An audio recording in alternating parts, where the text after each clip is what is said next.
Welcome to the Sharpe Show. I'm so happy to have you with me this evening, a little bit past 7 p.m. on the East Coast. And yes, there are many things that I want to chat about often. I pop up with different ideas, but this one is timely and it's also local. It's in New York State. I know sometimes I'm talking about international stuff or whatever, but this one here is local and it's timely. Many of you have heard, obviously, because of the popularity or the shock in certain cases of Zohran Mamdani winning the Democratic nomination for mayor here in New York City and looking like at the moment he's going to be the next mayor of New York City. One of the things he's talked about is his government-run stores. Now, you know me being more libertarian, I'm like, wait a minute, there's got to be a better way. There's got to be a community answer to this, right? People do have problems. People absolutely struggle. People require help. We know that. We'd like to have community step in. What I often hear is, but Larry, what's your solution? Well, I got some today, wise guys. I got some. I have brought with me today someone who is all about serving the community, all about trying his best to get things done locally. He is the CEO of the Compassion Coalition, Mike Servello. How are you, sir? I'm great. Thanks for having me, Larry. Absolutely. Now, you've been serving the community now for over 20 years. Is that right? Yep, 25 years. Well, more. I mean, I pastored there from 1980, but yeah.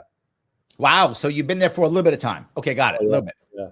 Okay, a little bit of time. I love that. If you go to see what he's doing, you can check him out at distributehope.org. What an amazing website. I'm jealous I don't have that. That is a great website, distribute.hope. So, but let me then, if I could, let me ask, why does a pastor go down this route? Because you could have chosen to still just serve your community only through your church. Many pastors do, sure, but you chose not to. Why? Well, that's a great question. And you know, the church serves the community in many, many ways. The church is still going on. My son has it, but this was the perfect storm when we started this whole thing. I got to say, it was a God idea. It was not in my heart or mind. Utica in the 90s had a tremendous economic slowdown. I mean, yep. You remember the Griffiths Air Force I do. Base, yep. All the peripheral companies leaving. Martin Marietta, we had the highest population loss of any county in America. I did not know that. Yeah. Wow. There's an old what's Bernie Goldberg clip with Mayor Hanna, when he was taking him through Utica when he became mayor, kind of eccentric. But there was so many vacant buildings on Genesee Street. They would sell it to any business that would, for $1, if you put a business in there. So tremendous economic slowdown, poverty everywhere. And, you know, I as a pastor, I'm praying I want to serve the city. I'm trying to think of better ways and what could I do? And I get this thought, get a warehouse, fill it with food, and feed every hungry person. And I'm like, I don't have time for that. That's actually pretty simple. I mean, that's, I know, but it was like get some food and feed people. I like that. Yeah, it was a command for me from God, but I felt it was beneath what I was trying to do. You know, I wanted to preach and disciple. But anyway, I start looking for a building. I have no money, and I call a realtor. She shows me this facility, and she goes, "Do you like it?" It was $500,000. I said, "Yeah, it's great. I like it." I had no money. She goes, "Well, would you like to talk to the owner?" She goes, "I'm a widower, so is he, and we could go meet him right now." Well, I end up in the office of one of the wealthiest men in Utica, who I've never met. And I shared with him my vision, and he said, "All right, here's what I'm going to do." He's really generous. He said, "I want $500,000. I'll give it to you for $250,000, or whatever you want. And you tell me how much you want to pay. I'll hold the mortgage, whatever." So he was going to hold the mortgage himself, not even a bank. No, he wanted to help. He was very wealthy. He believed in you, didn't he? So I said, "Give me some time. I want to pray about it." I went back. I prayed. I had no money, and I said, "Listen, I really would like to ask you to donate it." It was a bold move, but see, I number one, I had no money. Number two, I felt if this was going to be something supernatural, I needed to see a supernatural sign. And I don't hear nothing for a month or two, nothing. So I figured, oh, it's not going to happen. Right. 2 months later, I get a letter from him. If you're still desirous to receive the building at 509 Lafayette Street, I will donate it for $1. And Wow. enclosed is the dollar. Well, that was it. We're off to the races. Wow. So you have just moved somebody in the chat. Gene says Moses didn't think he could do what God called him to either. So there we go. Yeah. So now great. I knew something supernatural was going to happen. So Walmart, when I tell you, I cannot say enough good about Walmart. They have been a phenomenal partner. They had just built a perishables distribution center, and they had built a like one of their dry goods furnishings, all distribution. So they started donating a lot of product, which we were distributing, shampoos, soaps, paper towels, diapers, really. Wait, hold on. This sounds impossible, Mike, because we all know that wealthy people and big businesses are by default evil, and only government can do anything good. Yeah. No, not at all. I want to tell you, here's what I want to say to you. That's what I'm glad you're saying this, because there are people who believe that.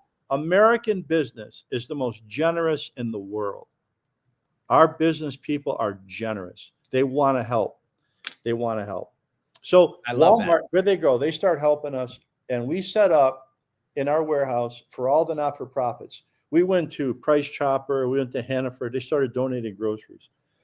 We're giving this stuff away. And I had to hire somebody to run the warehouse. I had to get a truck, which required money. Sure. The county executive was a friend. He gave me a grant, well, $100,000, $200,000 to get started. Well, the second year, I didn't realize I got to reapply for the grant. I go, and when I tell you, Utica was in a free fall economically. It was bad. It was bad. So I'm at the table with all these other not-for-profits, and they're literally begging for money. And I thought, I can't do this. So I went, I prayed, I got this idea, start a low-cost food store, buy salvage, mark it up a little bit, pay for the operation. Entrepreneurial, right? We could pay our own way. Yes. Well, Walmart had just pay our own way. Walmart had just built a perishables DC. I went to them and I said, told them what I wanted to do, because you guys are already donating. That stuff we give away. Could I buy your excess? They said, yeah, whatever's on that truck, though. I said, that's fine. And it became like a thing in Utica. We never knew we were going to get. We marked it up just enough to fund the operation. And we served people. They ate. It was a lot of nutritious food, a lot of fresh produce, dairy. They were great. So this went on. Amazing. This went on for about 16, 18 years. Then when I retired from full-time pastoring, I said, let me get back involved with the compassion operation. And I started to put my hands to it again. I started to go down to Hunts Point, worked with the vendors there, got more fresh produce, reached out, for more groceries. Hunts Point, that's a haul for you. The Bronx. Yeah, that's a haul. It is. Yeah. That's what, 4 hours? 4 hours maybe? 4 hours. Yeah. Yeah, 4 hours. Okay. But we started to give a lot more fresh produce. So let me grab a couple quick comments for you on that road. Sure. Tina says, God is great. True. Patty says, John Bon Jovi did a free community store and a free community restaurant. Great. There we go. Patty's out of Plattsburgh, so another New Yorker here. So yes. Okay, great. So going to Hunts Point. Go ahead, please. More fresh produce. So we started building up sales. Then we were approached by the state, ESD, they wanted to take our building for the new hospital. So we had to move. Yes. So they helped us build a brand new state-of-the-art store in a food desert area. I didn't understand food deserts. I didn't understand underserved. They have them in New York too, New York City also. Yes. Totally. It's an economic issue. So we built this new store on a one-way street. There were crack houses, shootings. They were laughing at us. They said, you're never going to make it. from the day we opened the doors, it's just been incredibly successful. It's been amazing, just absolutely amazing. So that store is 15,000 square feet. Wow, that's way bigger than the other one I saw. Oh yeah, it's like a Trader Joe's, a little bit bigger than a Trader Joe's. Yeah, that's amazing. So that means you took you were able to take what for many people was a terrible thing of losing their business for the hospital, and you actually turned it into something positive. Yeah, nice, very nice. Yeah, it's worked out really well. And what's happened? You gotta remember now. You could do your own research. Very few, if any, of these type of low-cost stores in food deserts have survived. Yep. I don't know of any. The truth. Yep. Now, we've been approached by every Buffalo, Rochester, Syracuse, every part of Albany, the different county executives. New York City, I've met with a lot of the borough presidents. That you were reading my mind, because that was my next question was going to be, so obviously this is the one working, so everyone else is going, hey, how do I get a piece of this, right? Right. Of course. So they love what they see. The problem is the inventory, to be able to get product to put on the shelves. Right. I think what Mr. Mamdani brought up, we could criticize him for, government-run food stores. However, he brought up a huge social issue. 100%, you're correct. Quiet about, okay? That there's a disparity. Like in Utica, over 30% live below the poverty line. 50% are described as low income in Utica, my city. Yep. Who's helping them? Now, you say, we'll go to a food bank. All right. The food banks were created for emergency use only, never for sustainability. Correct. Cornell came and did a study. They spent days in our store interviewing people. They produced a study. I could send it to you after. You could put it on your site. They found out the people they interviewed that were food insecure, they only got 14% of their food from food banks. 14%. Wow. Yeah. And see, now another issue in Utica was the refugee immigrant population. We have one of the highest in the United States. Okay. Yep. Refugees like fresh food, fresh produce. Yep. They're accustomed to it from their home country. Right. And so you get a box from a food bank, they don't want it. Number one. Number two, they want to work. So we started to offer the fresh produce and the dignity piece. We said, look, there's a dignity in allowing people in food deserts to shop for what they want at an affordable price when they want it, right? See, the whole economic. So let me touch this piece here. Mike Voss comes in. He says government can't copy private business. Too many regulations and donor hands in the way. Is that why they can't copy it, or is there something else I'm missing? Why can't the government just say, hey, this is a great plan. We're going to cut and paste, and we'll just put it everywhere. It's inefficiency, and you know that. I've met with, again, I'm a pastor. I'm honest. They've put millions of dollars on the table. Of course. For this and that. And I've had to say, no, it won't work because. Now, I could take the money and say, well, sorry, it didn't work. I told you, but I can't do it. But I've been amazed, astounded when I've sat with huge foundations. I've sat with very powerful government people, and I've sat with business. And I said, why isn't everyone at the same table? What if we sat down together? What if you had philanthropy, right? The government folks and the business piece together. Let's come up with a strategy that works. Okay, this is easily solvable. It's not an unsolvable problem. Sure.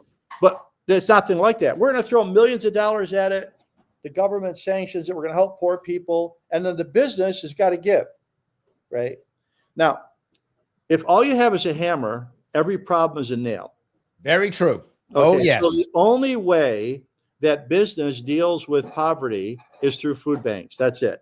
Yeah. Okay. And that's all they know. That's all they know. And so, like here, I'm like the fifth wheel. I'm trying to say, look, Just create a bike lane for me on your super highway. Acknowledge that there's another way.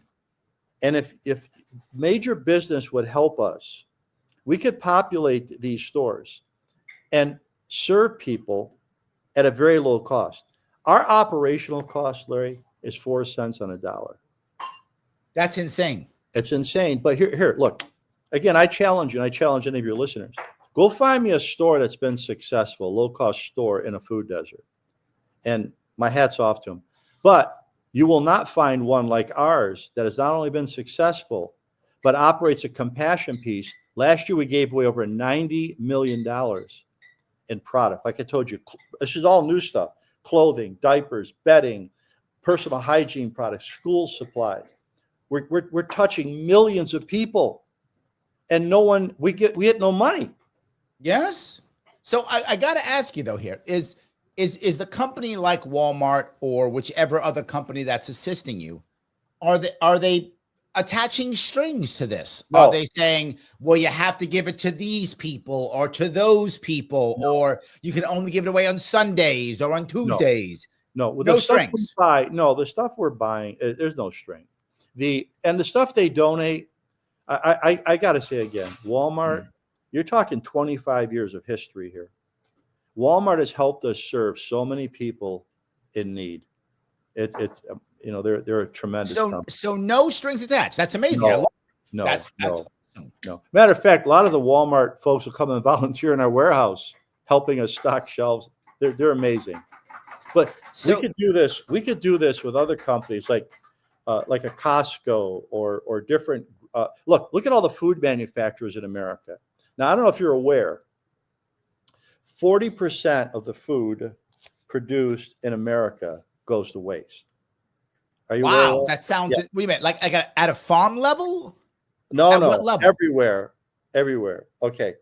The largest waste item at landfills is food. Wow. 120 billion pounds a year, which is equivalent to 325 pounds of waste per person, $220 billion. 25% of the waste in landfills, as I think I said, is from food.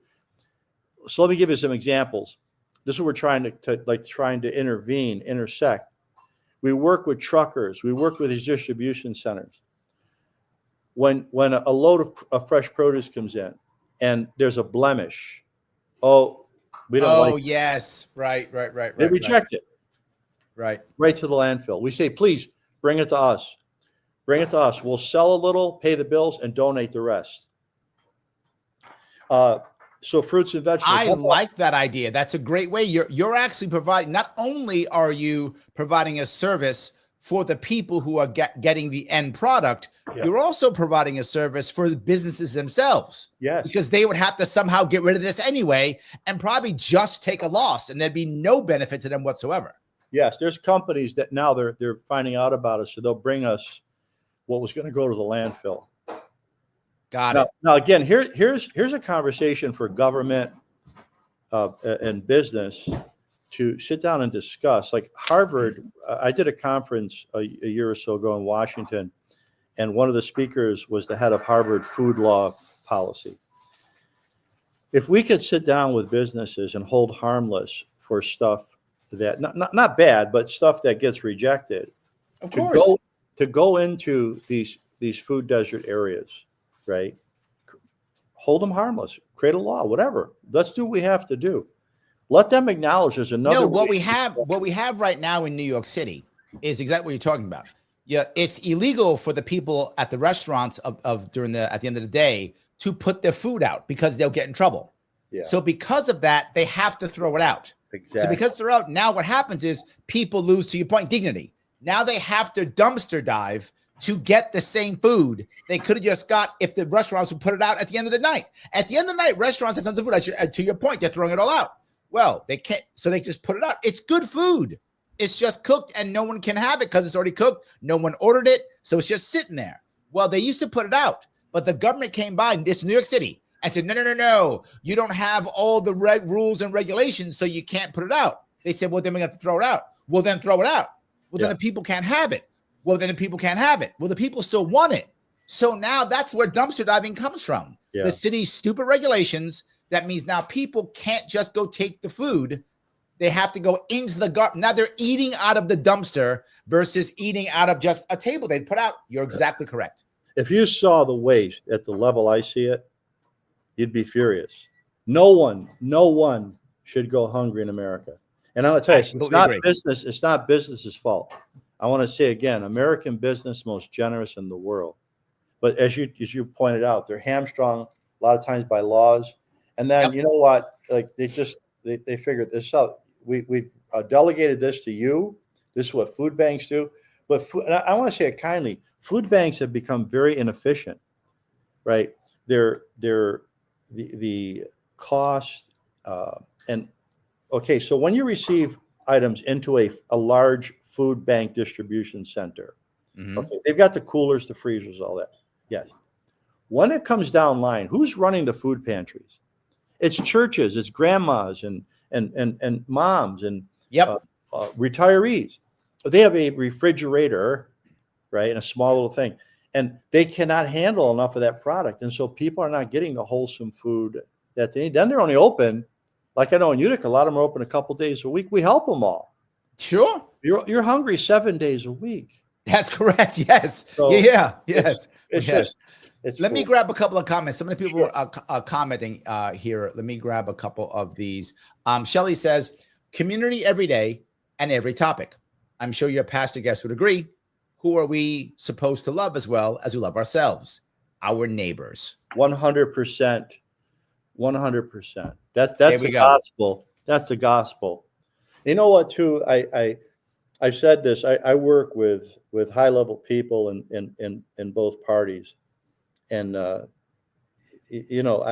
one of my friends said this. He worked in Washington. It was ingenious. He said, Mike, the Republicans are like the father, the Democrats like the mother. Yes. Mom and dad have got to get along. Yeah. I mean, what we see going on now, it's so bad. But you know what? Listen, we're seeing in America a disintegration of community. True. Yes. Shootings, there's violence. You want to know why? Yes. We destroyed the nuclear family. All right. And I'll go one step further, Mike. Not only the nuclear family, but also the extended family. Yes. Both. Yes. Okay. Absolutely. Speaking of that, I want to give some good news before. This is Bronner. He says he found out he's a great uncle again. One of my nieces gave birth to a bouncing 9-pound baby boy this morning. Congratulations. So speaking of family, someone is now has a larger family. There you go. I'm sorry. Keep going, Mike. I just want to give some good news. We've got to retrace our steps and rebuild community. And the way, we are mission driven, not money driven. Never been money driven. We will serve our friends and neighbors. It was always about the mission, not about the money. Well, love will find a way. We will find a way. We're going to be there. So with the Trump SNAP cuts, everybody's having a fit. Who's closing now? Well, you were never into it for the people then. Well, what's the problem? As soon as we announced those SNAP cuts, we said anybody on SNAP gets a 10% more discount in our store. But we retrace our steps. We have to rebuild community. And what I would say, these low-cost stores, not run by the government, they need to be run by community groups that are embedded in the community, that put their arm around somebody. You do a medical clinic. You help the kid do school giveaways. You rebuild community. You teach these kids there's a better way, right? Yes. Show some love. And then I think we could transform these neighborhoods. I bring it up all the time. I had a plan. If you know, I had a policy that what we could do if we wanted to help to begin to kind of put the seed money for people like this. Right now, if you owe, what I would do is if you owe the government money at the end of the year, right? State government, if you owe them whatever money you owe them. If you want to, you can pay your bill as always if you want to, or you can take $250 of that, $250, and give that to a nonprofit as long as they're not government sponsored. Or if it's in your county, it's doubled to $500. And you might go, $500, that's not a lot of money. What if 1,000 people do it? Oh, you're exactly what if 10,000 people do it? Yeah. It's grassroots, Larry. Grassroots. Yes. See, it's community helping neighbor. This is how we're going to get it back. Yes. Can't depend on government, right? Neighbor helping neighbor. It's powerful what happens when grassroots. Because people get connected and they want to pay it forward, right? I say this all the time. If You know what, I too, just get a check, then I think I deserve my check because I'm an American and I deserve. In fact, I complain about it. It's not enough or whatever, right? Yeah. But if I have to go to my community for help, I made a connection now and I want to pay it forward and they want to help me. And now, not just that, I've also got some friends, which is kind of important too. Yes. All those are good. Let me grab a couple more comments. Gene says, after my ex-husband left, I went to the local food bank to feed my 3 sons. A lot of the food was expired and there was no fresh fruit or vegetables at first. Then people who grew vegetables started to donate. Just to your point, Mike, your perfect point, Pastor Mike. So it was so helpful while I was starting my daycare. Look at that. Yeah. Exactly right. So the food pantry wasn't doing as well until people started donating. When local people helped, it got better. So Mike asked the question, are there private communities asking for lessons? Are you getting some of that on, copy paste what you've done?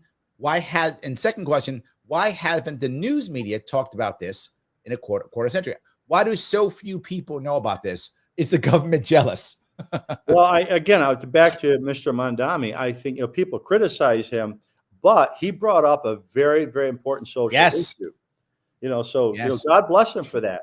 I talked to folks there in New York. I said I disagree philosophically with that plan, but it doesn't make him wrong, though. You're correct. It doesn't make him wrong. He's still right with his problem. He's got the right heart. We've got to look at this, right? The working poor, people struggling in these inner cities. Look, I can walk to 2 grocery stores from my house, but you go down to where our store is, there's nothing. And those people, a lot of them don't have a car. They're elderly. It's heartbreaking when they get bags. Now they changed the law in New York. You can't use plastic bags.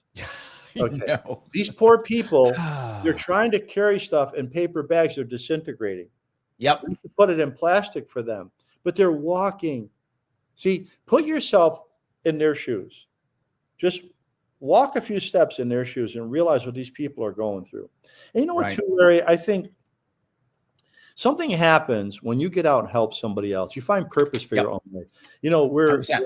We're such a consumeristic, money-driven culture, and it's so empty. Like I talk to business people all the time. I've met billionaires. Look, how much do you want? How much do you need? And where's it all going to go when you're dead? Right. What have you done? Now, I believe in the afterlife. I believe you're going to give an account. Believe what you want, but even for your state of heart and mind, it does you good to help somebody else.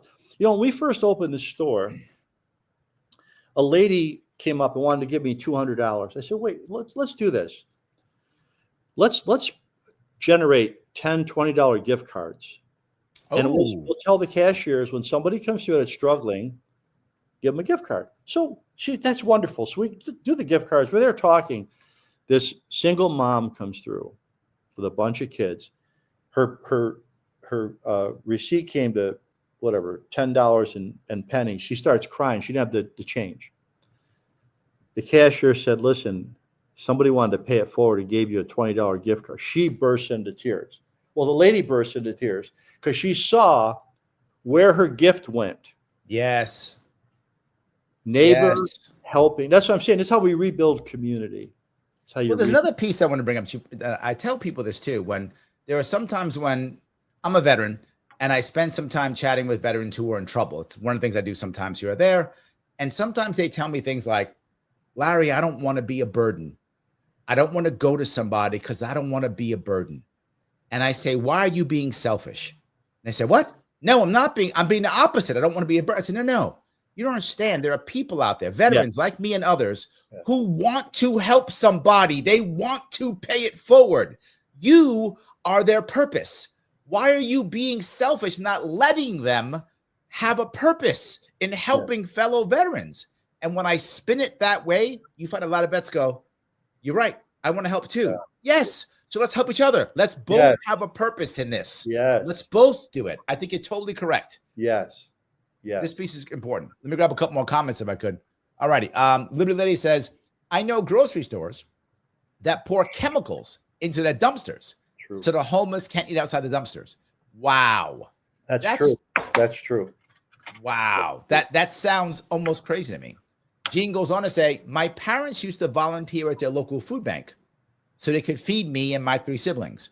Look at that. Just what you were talking about, Mike, right? People supporting the same system that helps them out. Yes. Yeah. Roger says, food co-op is a specific type of consumer co-op for food distribution outlets organized as a co-op rather than a private/public company. Decisions regarding the production and distribution of food chosen by its members. Does it matter, you think? You think it can be run as a co-op? Do you think the organization matters? Do you think it matters? No, I think you could do that. You decide as a co-op what you want to bring in. See, our whole deal, like what I've gone after and I'm advocating for, is to offer affordable food in desperate neighborhoods. I want to capture the waste. Okay, so like let's say like you go in our store, you'll pay 99 cents a pound for grapes, 99 cents a pound for tomatoes, 99 cents for a mango. That's $3-4 in a store, regular store. Right. But that's all because we're capturing the excess and the salvage. Now, if we could get, and it's there, it's out there, it's happening every day. If we could get like the Nabiscos, where we could offer these kids graham crackers and cookies, and you get the Campbell's soups, right? Now, you mentioned somebody said that they went to food banks with expiration dates. That is such a fallacy with canned goods. And Harvard, you got some of the smartest people. I'm aware of that. They're working on it. They've proven it. It's ridiculous. Yes. Okay. Yes. The expiration dates are very often put on so they can just turn them. Yes. Yeah. Yes. So canned goods, Absolutely. all that can be made available to people that are struggling. They get what they want when they want it in their neighborhood for a low price. So I know you have a lot of other programs, things you're also trying to do. Mike asks, how does your program work for homeless? Can it be purposed for the homeless? Is that something that you can do? Yeah. We'll work with we work with a local rescue mission. We work with foster care. We work with people that go to the homeless. They come in and they get okay. Again, see, it's community. We're connected through our whole community, through not just the store, but the compassion piece. We've got, Larry, we got 150,000 square foot distribution facility. Yeah, I want to show some people that, if I could. I know you have that. It's actually on your website, isn't it? You actually have that on your website. Let me see if I can show it. And there it is, right there. The new Compassion Coalition Warehouse. That's it right there. So, and this is in this is Frankfurt, is that right? Yeah, it's right on the edge of East Utica. Yep. Is that Herkimer or is that Oneida? That's Herkimer County, I believe. Herkimer. Okay, there we go. Yeah. So I love that. Central New York. You've got a nice big spot right there. I think that's great. Also, but you'll also see you have a lot of services. You see that here. Yeah, you see, we do disaster response. We work with, like you mentioned, the veterans. We work with the homeless. You'll see like all of our giveaways on there. A lot of great stuff going on here. Yeah. So tell me, since you have these connections, it seems to me that a lot of people would want to rush to you to say, hey, help out my nonprofit, help out my group.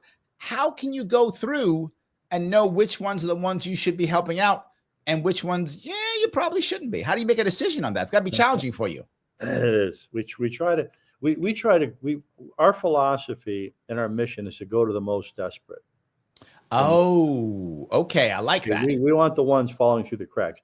Again, there's so much money expended. Let me put it that way. Okay. It's expended.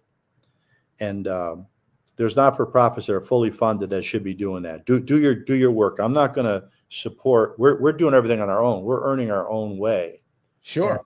You're getting millions of dollars in government aid, and do it. But you get these grandmas that want to go out and help the homeless, or you get foster parents that are taking children with no shoes on their feet, no coat in the winter. I'm going to help them. I'm going to help. Makes sense. Yeah. I got to do a little bit, if I could. I got to do a little bit of talk to my audience.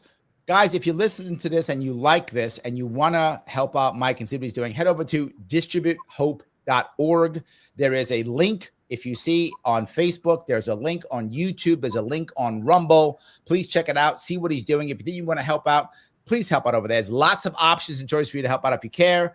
Please do that if you can. I appreciate that. Also, like this. Click the button known as Lima, India, Kilo, Echo. Please click that button so that people will see this. If you have not shared this someplace, why do you hate Pastor Mike? You hate him. If you don't share this right now, please share this. Repost this someplace. Do that. It does matter. Every bit does count. If you want your chat to go to the front, you can always super chat me if you like. Super chat me or rant me if you're on Rumble. And also want to become a member. Membership is great if you want to become a member. $6.99 per month. Click that join button. YouTube decided it's $2 extra. I don't know why they did. You can also do it on Rumble if you want to. Any of those help. And also make sure if you have not yet subscribed on Sharpe Way YouTube, please head over to Sharpe Way YouTube and subscribe. It does matter. All right. I think I did enough of that for a bit. Could I also add, if anyone works for these major companies and they could help us, like a manufacturing company, a distribution company, a trucking company, a grocery company, you could help us. How can they help? What's their connection? Mention to the warehouse folks. Please put us, especially in the Northeast. We got 5 tractor trailers. We'll go pick up, in the Northeast. So if there's so much groceries that is either going to waste or being donated other places, if they would consider us, that'd be great because it helps us populate the shelves, and then also take care of all the food pantries we help. So if someone works in a warehouse someplace that's in the Northeast, who would they talk to? Would it just be the warehouse manager? Is there a specific person that they would talk to? Yeah, probably receiving, especially if it's perishables and something gets rejected, just give them our information. There we go. Okay. If you hear that, please do that. We'll give Kim is in the house. Yeah. She says, during COVID, I went to a few food banks in Missouri. Not much of what was given was anything I could eat. It was horrible food. No fresh fruits and vegetables, a lot of Spam, hot dogs, tons of mac and cheese. No, she's right. She's right. That's what I'm saying. But imagine, again, take these dollars. We're spending billions of dollars. Help people with their SNAP benefits. But then let them go. See, what happens in these food desert areas is all you have is a bodega. Right. Yeah, right. You're in New York City. My wife's from, yes. You know what the issue yes. is. Okay. But if you made healthy food available there, nutritious food, you know how much milk is wasted? I've talked to the dairy commissioner. I mean, mind-boggling. Like yes. we could get milk 5-7 days from expiration. It's still good a week after, and put it out. Like we get it. We put it out for $2 a gallon. When we get That's amazing. Yes. But she's absolutely right. There we go. Shelly says, we had a woman who was a waitress in a resort who brought us toast in the morning and leftovers at night from the resort. Look at that. Yeah. She's going to throw it out, or she can bring it to a food bank or some other place. Yes. I think people want to help. This is the point that I love that you keep bringing up, Mike. People think that, well, nobody cares and people don't care. And that is demonstrably false.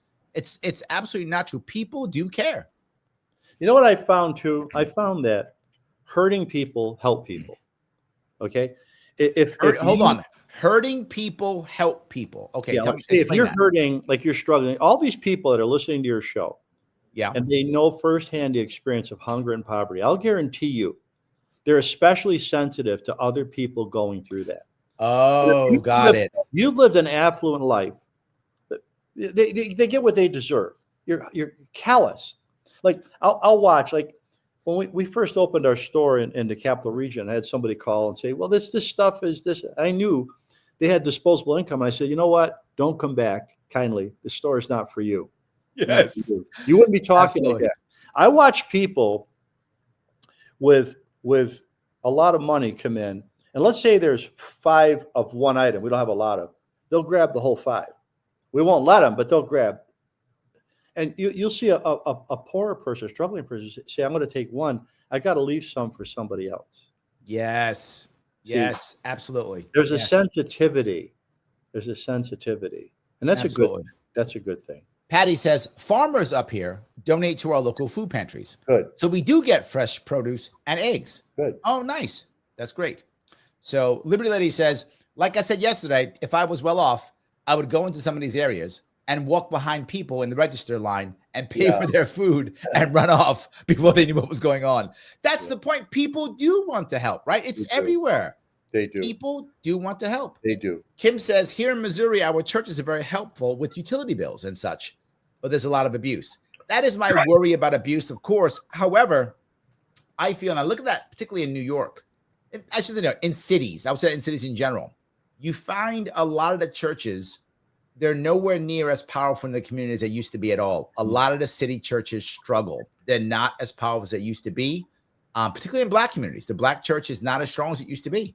And look, I'm not saying you have to be going to church 7 days a week. I'm not saying that. But you know what?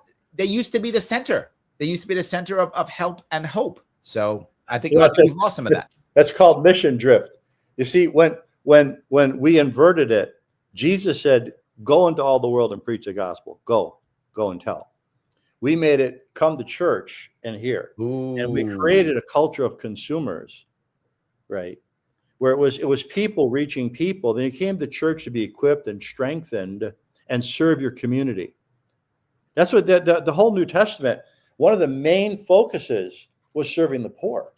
Sure. Jesus actually said, I was hungry. When you did it to the least. Right. So right. Yeah. No, I think about that. It's a thing that many us veterans know. There is, I guess, a tradition that when you're out in the field and you get delivered hot food, which is not common when you're food. Most of the time it's cold food. But when you get delivered hot food, there's tradition. The senior people always eat last. Wow. Always eat last. So literally, when I was a platoon sergeant, I would be serving my troops. I'm on the line and I'm serving my troops. I'm serving the privates. I'm serving the lance corporals. I'm serving the corporals. I was platoon sergeant, so I serve them. And then the commanding officer and the sergeant major serve me. Wow. Because they're senior.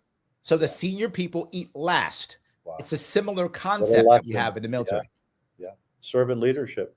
Absolutely. It's a similar idea. Shelley says, I used to run a farm stand where I worked with hungry people. We had a silent code. If they paid, I would give them change for their money. No one knew who got free and who didn't. Good for her. That's so good. I do like that. That's very good. Yes. So that's kind of cool. Lunatic says, the poor take care of the poor as the king and queen gorge themselves on their misery. That is often true, sadly. So true. That's often true. Absolutely. So true. Phil is over on Rumble. He says, I was wondering about the connection between fresh food and health. I think that's a good piece also, right? That's huge. Yes, food as medicine, okay? When you go into these inner cities, these food deserts, heart conditions, diabetes, we've actually we've seen those conditions lowered. 40% of our sales are fresh fruit and vegetables. We had the highest double up bucks in the state, where the state gives you, they'll double if you spend it on fresh produce for SNAP benefits. We're the highest in the state. Wow, that's great. System. That's how much fresh produce we're selling.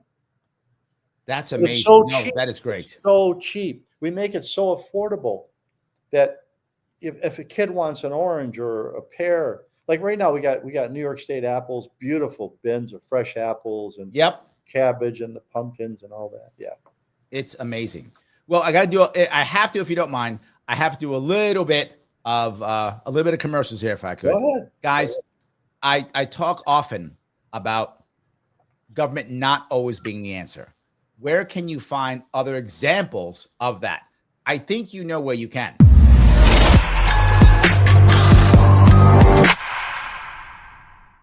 You knew I was going to say Civil, and yes, I'm going to say Civil. You can head on over to Civil if you want to. Please check out Civil. This is one I just showed you from Dad Saves America, talking about socialism, faith, and civilization. Lawrence Reed is talking to him. This is from about a year ago, and he's chatting about exactly these issues we've been talking about. Why is socialism gaining popularity? Would Jesus be a socialist or not? This is a deep conversation, an hour long. If you want to chat about these things, this is where you will find type of conversations on Civil, CIVL.com. And when you head on over there, if you put in the code Larry, Larry, which is, by the way, the coolest name on the internet, If you put that in, you will get 50% off for the entire year. $25 for the whole year, not $25 per month. $25 for the entire year. You get cool things like this conversation that we're having right now on Civil every single day. CIVL.com, code Larry, 50% off, $25 per year. Help out this station. I'm on there too. I've got 6 We Fixed It Wednesdays only on Civil. That's it.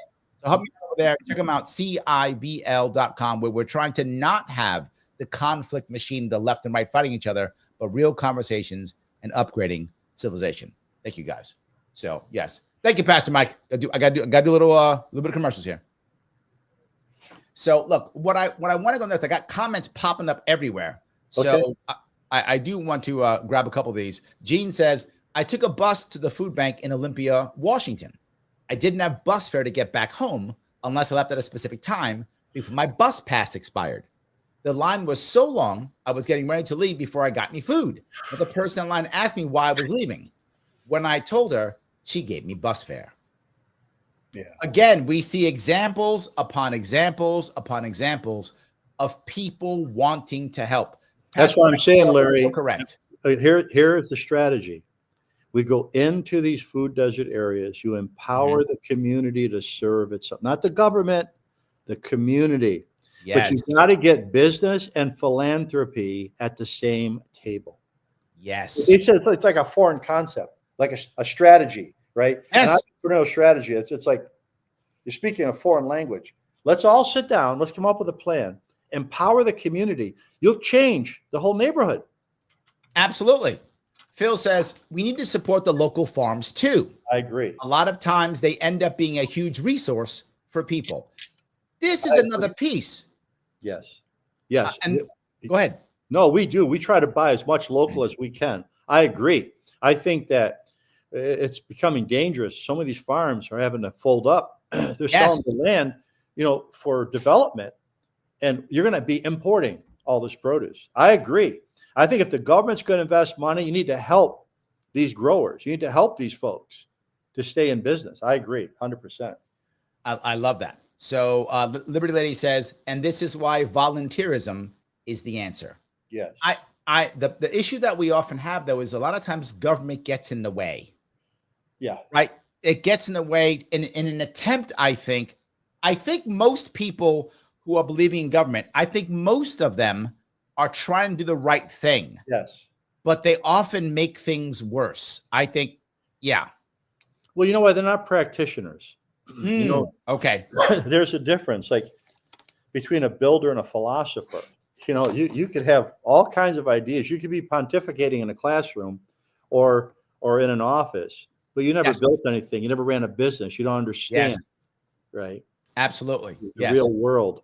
Joel has a very interesting point. He says, how do people tell good efforts like Pastor Mike's apart from scammers it seems like they're everywhere? He says that's why local seems safer. I agree, because if I was there with you and I've seen you do this, I know you're not a scammer. I've literally watched you. I've seen you. I mean, I feel like that's a big deal, right? Yeah.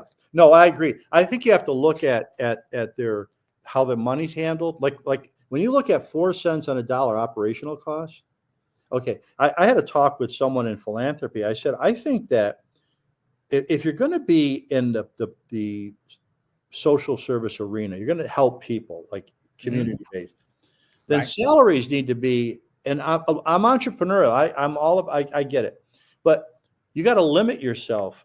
It's in a lot of these not-for-profits, they're so salary heavy. They quit focusing on the people. So you shouldn't make more than, let's say, the mayor of a city. You know what I mean? Like, there's got to be some cap. So look at where the money's going. Look at what they're doing. Because, I've talked to business people and they'll say, they'll come, like sometimes the not-for-profits will come and ask.